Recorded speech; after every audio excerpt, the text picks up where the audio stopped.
Welcome to the Pay Yourself First podcast. My name is Chris Jolly, and I'm on a mission to financially empower millions of entrepreneurs. I want you to make and keep more money so that you can begin implementing and turbocharging a plan for creating financial freedom your way during the life cycle of your current business without spending a ton of time or becoming a professional investor. You see, most of the financial teachings out there are made for employees, not entrepreneurs. If you wouldn't listen to someone who doesn't have kids about parenting, why take business financial advice from someone without a business? Are you ready to break free of bad advice and follow the trail of other uncommon entrepreneurs so you can get from where you are now to the lifestyle you were aiming to create when you started your business? Then stick around. Here comes another episode of Pay Yourself First, where the only investment we offer is the one you make in yourself. Welcome back there, everybody. This is the Alchemy of Abundance Virtual Summit. Once again, I am Chris Jolly, and I'm back with another amazing speaker. Today, I have CJ Leedy with me on the line. CJ, thanks so much for being here. Yeah, thank you for having me, Chris. I'm excited. Yeah, my pleasure. Now, for everybody out there, CJ is a mindset coach, a best-selling author, and keynote speaker. He mixes science, stories, and inspiration to enhance your four pillars. That's health, wealth, love, and fulfillment. And he's also a real estate entrepreneur who speaks to the power of mindset as it relates to business success and balance in life. CJ, thanks again so much for being here. Yeah, thank you. It's an honor to be here. Now, your talk is entitled Increase Entrepreneur Motivation and Discipline by Learning to Tune Your Mind. I've mentioned a little bit about who you are. Is there anything else you want to add to that, or should we jump right in and you can tell us what you mean by tuning your mind?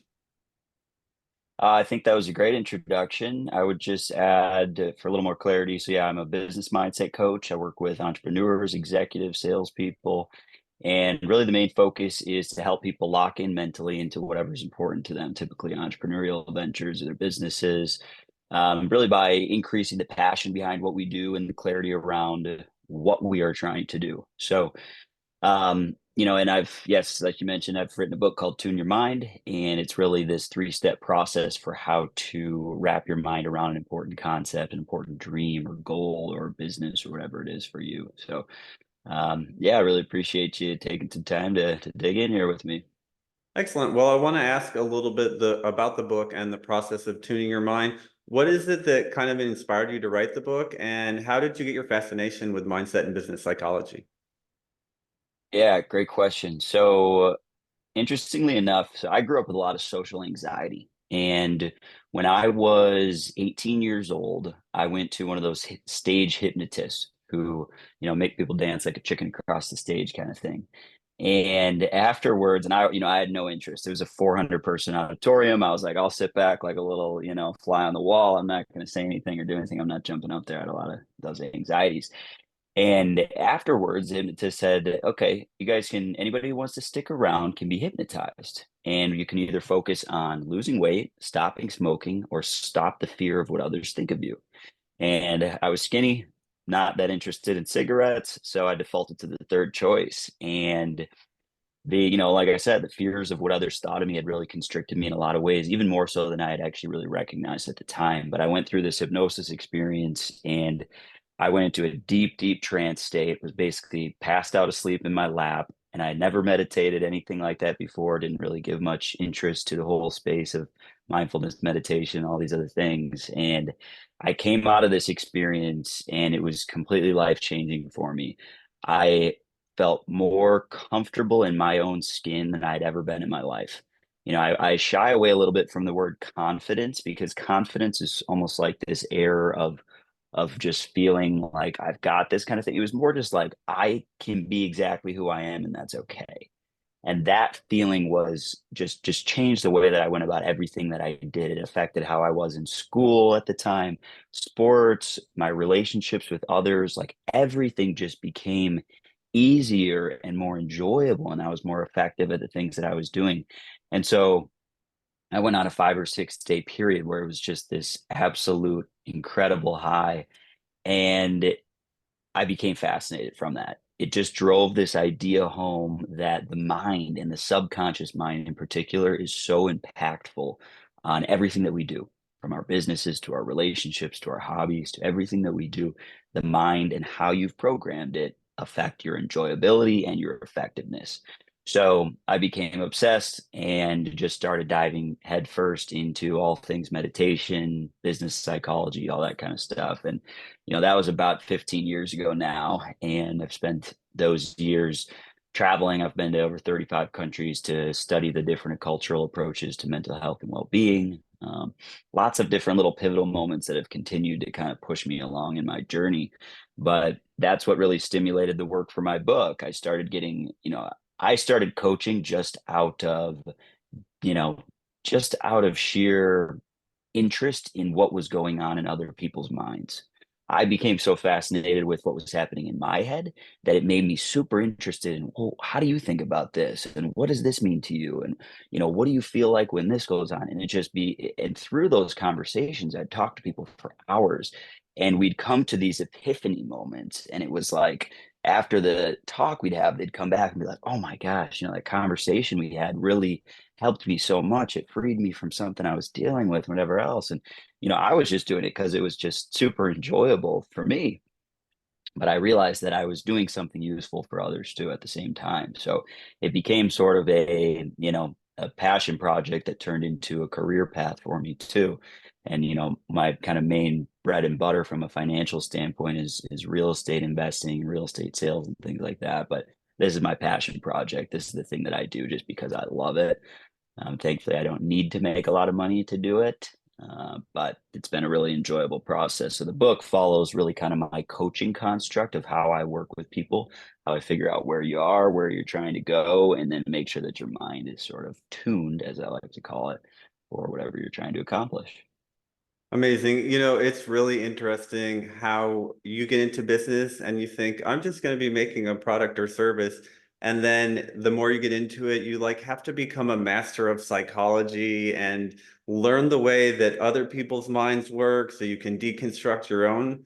I always say that somebody's business is a great reflection of the business owner because whatever subconscious beliefs, blocks, things they've got going on, they're going to keep bumping up against in their business. No, we've definitely talked in the summit a lot about different tools people can use to kind of get past some of those. Do you have anything in your book that business owners could use really quickly to help them shift their mindset or rewire for one of those new beliefs or something like that? Yeah, absolutely. No, I couldn't agree more. Just to your point there too. I think you get into business and you're like, all right, I just gotta, if I'm a real estate agent, I just gotta make my calls and send my emails. Apply that to whatever industry you're in. But the reality is, yes, you got to figure out how to understand the psychology of your consumer or your customer, but also you need to figure out how to work with your own psychology to show up on a consistent basis, day after week, after month, after year, after decade, to show up and be excited about the things that you do and committed to seeing it through over the long run. That is a difficult game in many forms, but it's also a fun one, and that's what I've really taken enjoyment in. But to your question, yeah, so I keep looking over at my book. So my book is, yeah, it's called Tune Your Mind, Finding Follow Through and Fulfillment in the Dawn of Distraction and Disruption. I've got a guitar on there and the sounds that are kind of reverberating out. Essentially, I relate the mind to an instrument because I also like to play instruments.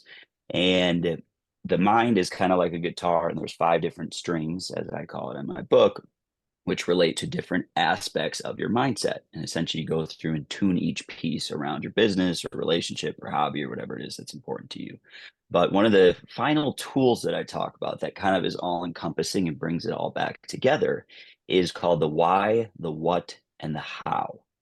And this tool essentially is a way for you to prime yourself before you do something that's important to you. So let's say you're tuning your mind for whatever entrepreneurial venture or any business adventure that you're in, and you say, okay, I'm sitting down to work today, just like we just talked about. How do I make sure that I show up in the best headspace possible? If I'm going to make a call, how do I make sure that I'm clear of mind and excited to be on that call and all those things?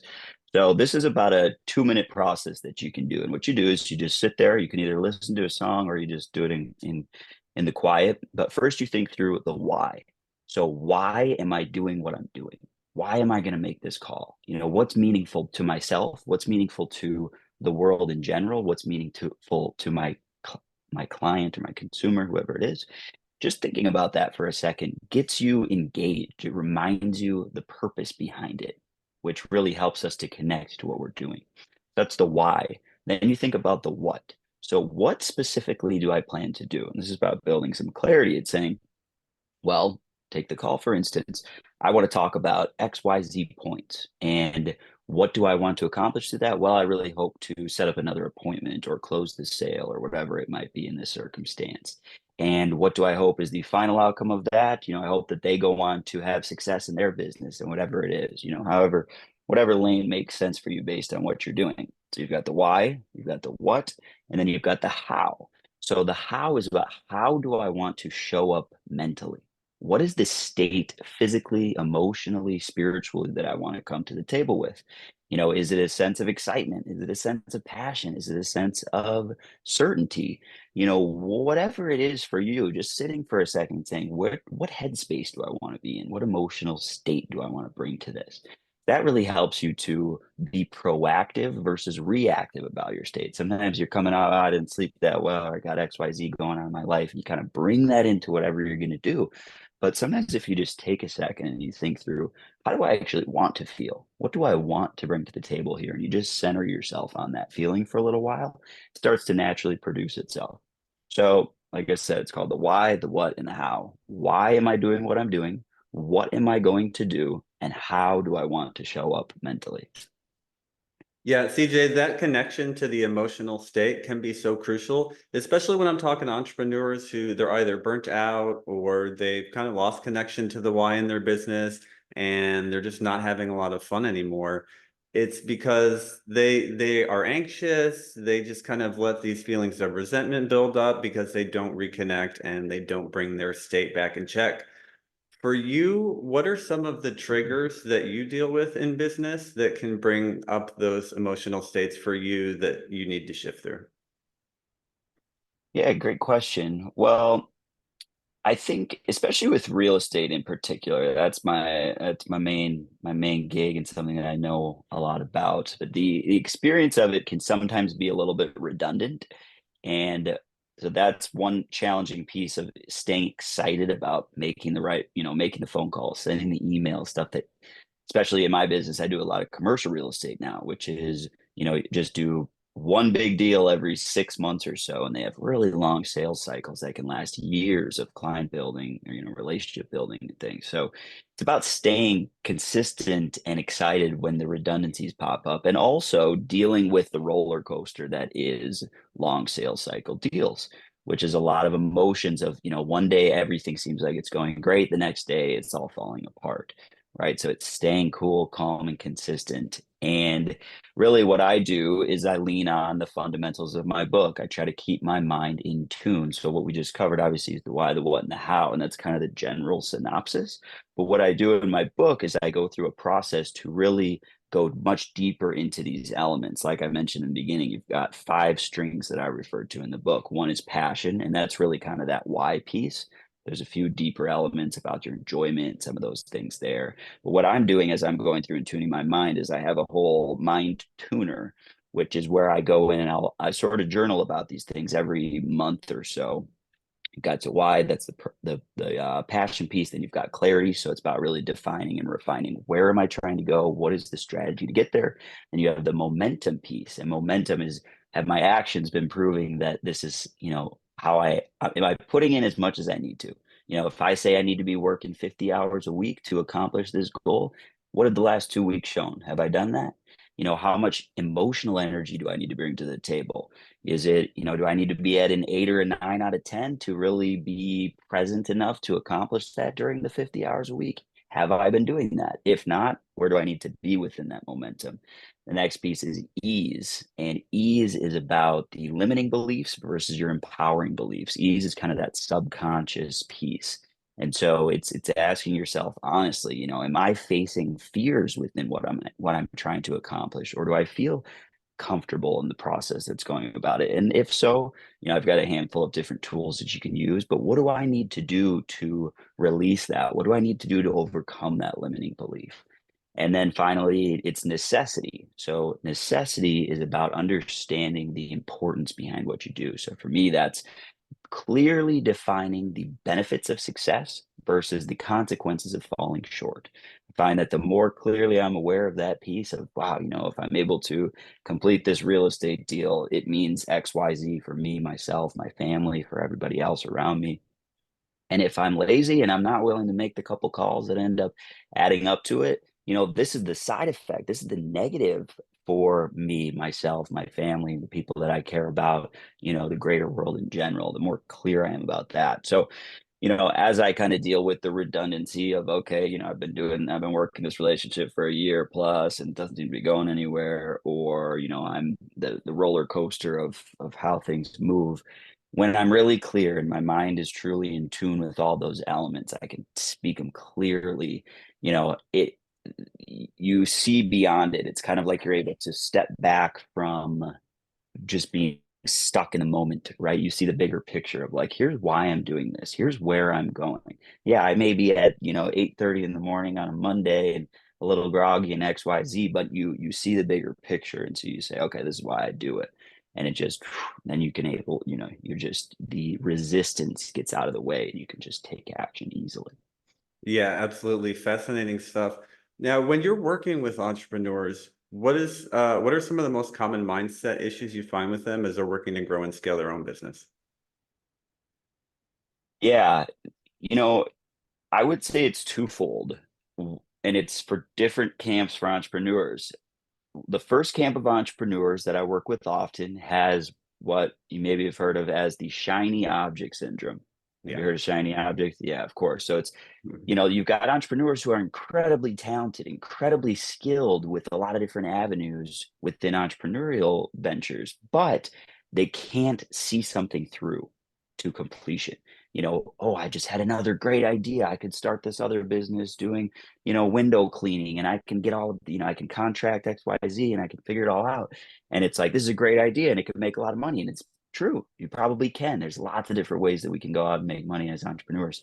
But that's not how true entrepreneurial success takes place. It takes place because you lock on to something for long enough to build enough momentum that maybe then you can hand it off and go start, put your energy somewhere else. But you got to see it through to completion. And I've worked with a lot of entrepreneurs who struggle with that. They're ideas people. They come up with, oh, I just had this incredible idea. And that's a beautiful thing, but you got to be able to tailor the other ideas that come along the way until you get your original idea airborne, you know? So I think that's one of the biggest issues that really come up against. And sort of the solve for that is creating clarity, creating a larger understanding of the importance of that concept in general, so you can kind of see it when you're in it. I think any of us as entrepreneurs, we have those days where we're like, oh, this is cool. And you hear, oh, you should be investing in this and you should be, studying. And it's like there's all these cool things going on, but it's like you kind of have to stay centered. So it's being able to zoom out, see the clear picture of where am I going, why am I going there. I know I'm going to run into other great ideas along the journey, but it's kind of like marriage. You got to pick a couple things that, you pick a job and say, hey, I've chosen you for all of hopefully the right reasons. I've looked at my options and things, but I'm marrying you at least long enough till you can flourish enough that I can put my attention other places. But you got to have that level of commitment of like, this is a marriage to this thing until I see it through to completion, or realize that, what, maybe this isn't the right thing to do because I've exhausted the right avenues to determine that. So that's number one. The other piece is you've got your entrepreneurs who do have that sense of clarity. They don't have the shiny object syndrome, but they have a little bit of a challenge of doing the actual actions necessary to be successful in business. Lots of people have great ideas.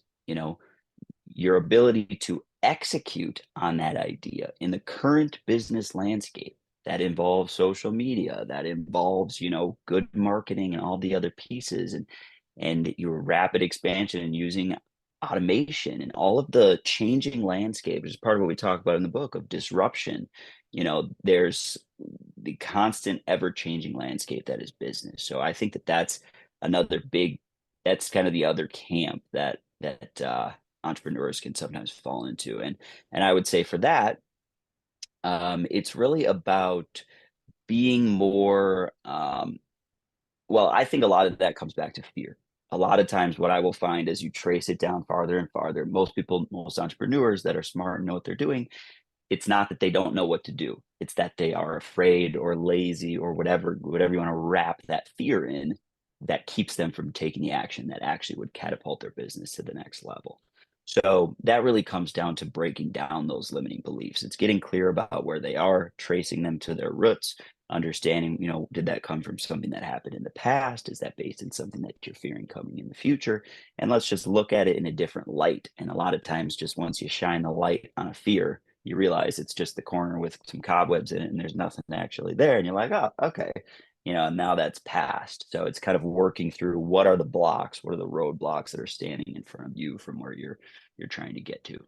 Yeah, what I tend to find is when somebody knows what the right things to do are, but they are not bringing themselves to do them, it's usually an identity issue, and they have something subconsciously that they believe about themselves that prevents them from doing the thing that they know they should be doing.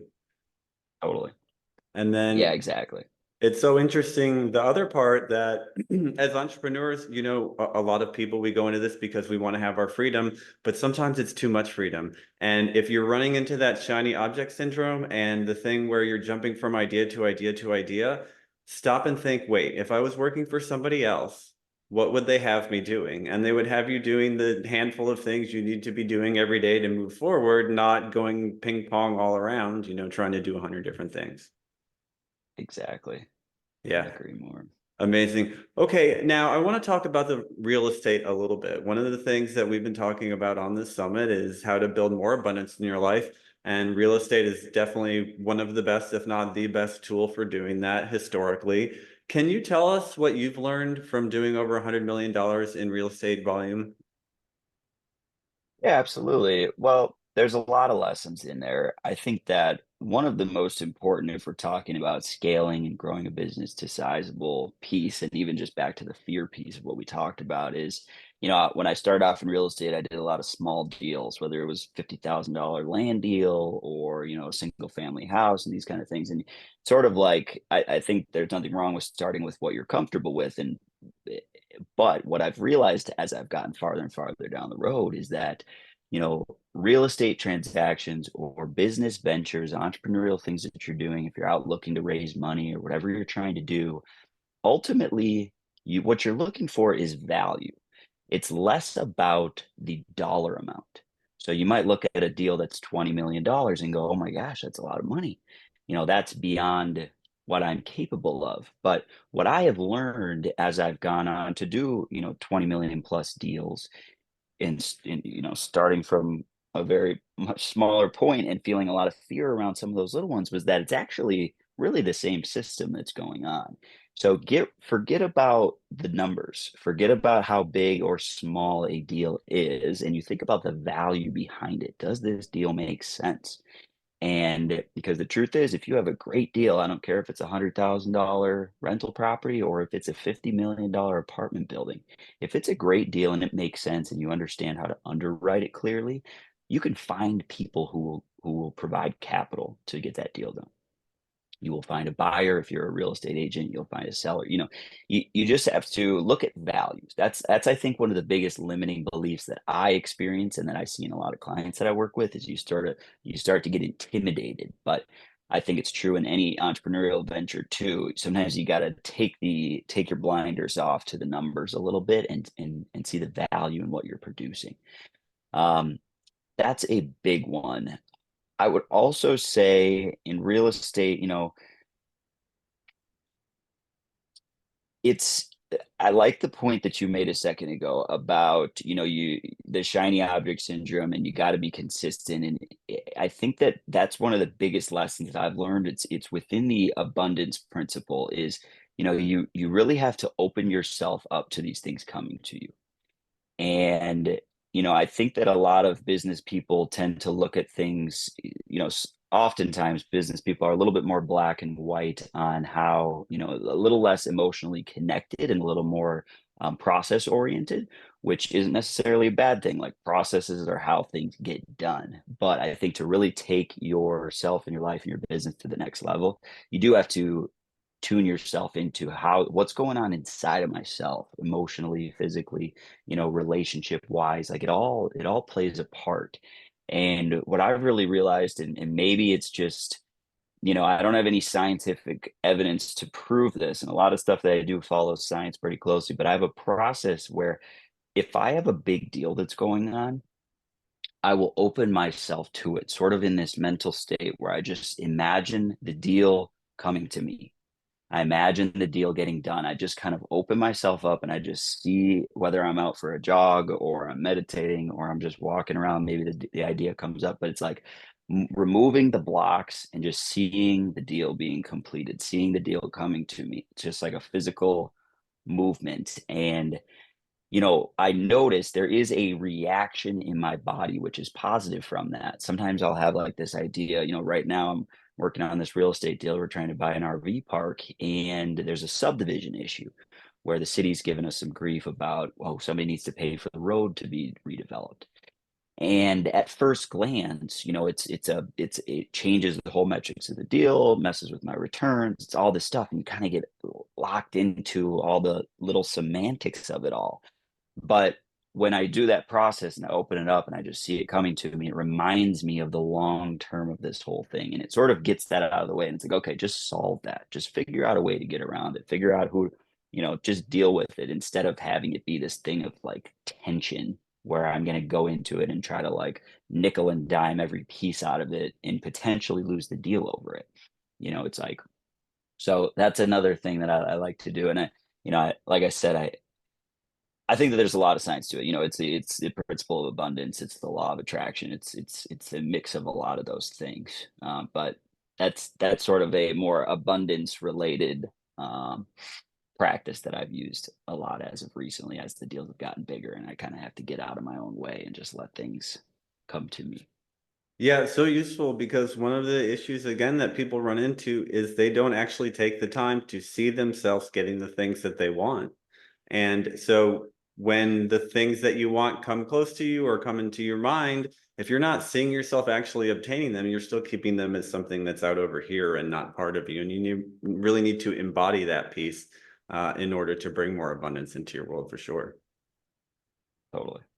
Okay, CJ, well, it's been great stuff. Now, before I let you go, I want to talk a little bit about your free gift. Not surprisingly, it's called Is Your Mind in Tune? The link for that's right below the video here, so go ahead and check that out. CJ, can you tell everybody what that's about? Yeah, so as I've obviously been explaining a little bit as we've gone on, I have this process that people can use to self-coach themselves as well, and also the process that I use within coaching, which is around tuning your mind, looking at your mind like an instrument. So whatever it is for you, whoever's out there listening to this, what is an area of your life that's important to you? What ideas have come to your mind as we've kind of had this conversation? And the idea of the free gift there is your mind in tune with whatever that is for you? So that's what comes back to, do you have that understanding of the purpose, which leads to the passion? Do you have your clarity, the momentum, the ease, and the necessity? So it's just a quick questionnaire you just go through, you do it on a scale of 1 to 10. And through that, you will see, okay, this area is really strong. I'm really clear in my passion and my clarity, but my momentum is low, and my ease is high, or whatever it is. So that will tell you, is your mind in tune?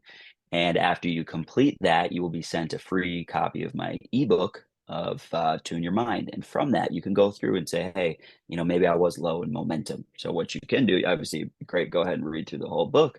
But what you can also do to be a little quicker with it is just go through and do control find and look up the momentum section and go through to, and like you brought up, there's identity. Identity is one of the big pillars within each element. Then you have your mindset, and then you have your state of mind. So you kind of go through what element lines up most for me, and you go in and find specific tools for whatever area of your mind might be out of tune at the time.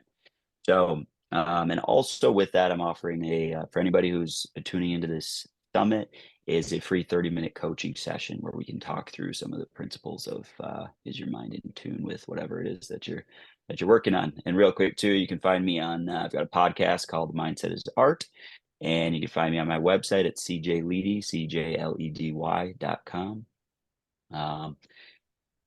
Probably forgetting other things, but I think that covers the main stuff. All right, excellent, CJ. Very generous of you. Thanks for that. And thank you again for coming and being a part of the Alchemy of Abundance Virtual Summit. You dropped a lot of value for everybody today. I just want to thank you again. Yeah, thank you, Chris. I really appreciate you having me. It's an honor. You got it. And everybody else out there, I hope you enjoyed this talk, and we will see you on the next one. Ciao. If you've listened this far, chances are you're an entrepreneur looking to become more financially literate and create financial freedom for yourself from your business. The Pay Yourself First podcast Is definitely here to help with that. My goal is to continue to share what I've learned about using your business as the tool to create financial freedom. But let's face it, it would take me years to share with you everything you need to know via these episodes. Creating financial freedom is something that most people never even consider, let alone make a plan for or take action towards. It's something almost no one was taught anything about. Doing it as an entrepreneur is even more challenging, especially without support. So if you're ready to get clear on what financial freedom looks like for you, come up with an action plan, and get the support systems and accountability you need, I invite you to consider the Abundantly Infinite Entrepreneur. I created the program to help entrepreneurs just like you get a handle on their personal and business finances and start building confidently towards financial freedom. And it's how you can discover ways to take 10 years off your retirement, add an extra 5 or 6 figures to your portfolio, and finally get clear on what numbers you should be tracking in your business and why. Together, we'll gain clarity around your financial goals and what being financially free would actually look like for you. Then we'll put together a customized game plan to get you there and the accountability to see you through. And by the way, you're also going to get all the spreadsheets you need to run your numbers, lifetime access to the materials, including any updates, and entry into our members-only community. In addition to all the knowledge, coaching, community, and systems that you need to create financial freedom from your business, you'll also receive a free financial assessment, a retirement planning session, and guided meditation aimed at helping you embody the feeling of true financial freedom. So yeah, you can just listen to the free content on these podcasts to help you move towards becoming a financially free entrepreneur. And sure, you'll likely see some results, or you can make the decision to commit to learning, implementing, and embodying what you need to know to create the financially free life you dreamed of when you started your business journey. Click the link in the show notes to answer a quick questionnaire, and you'll be on your way to joining the Abundantly Infinite Entrepreneur.